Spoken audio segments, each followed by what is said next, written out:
After school, my brother and my sister and I would play GoldenEye. After I graduated, I started working a full-time job, and in my free time, I started watching streams. It just seemed like it was something really fun and like a cool way to connect with people, so I started doing it in my free time after work, and from there it just kind of took off, and I eventually reached the point where I was like, okay, do I quit my job to try and be a streamer full-time, and what do I do if that doesn't work out? So I did it, and now it's like one of the best decisions I've ever made. My name is AnneMunition, and I am a full-time video game streamer.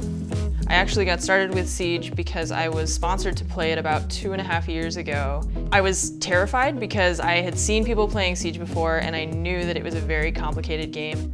And it was kind of a mess, but it was really fun, and that just launched into me playing it pretty much every day. I think with Siege you really have to be willing to fail in order to learn, and that for me is what is the big hook. Yes! Woo! I'm the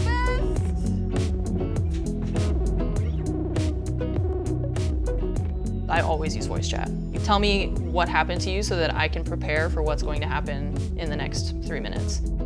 Sound is so important. I can tell who the operators are just based on that, and you have to learn that on top of everything else that you're learning. Every once in a while you will get somebody who will come into your chat and they'll say like, why isn't she interacting with the chat? You know, why isn't she responding to us? If I'm alive in the game, I am not talking to my chat. I have to listen to my teammates, I have to listen to the game sound.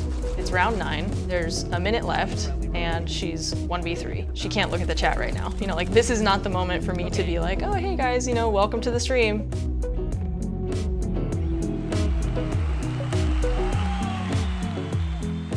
I see a bunch of people in my chat respond, and one of the most important things for a streamer to maintain a good, healthy balance with streaming is to have a community who can help you in a way while you're streaming.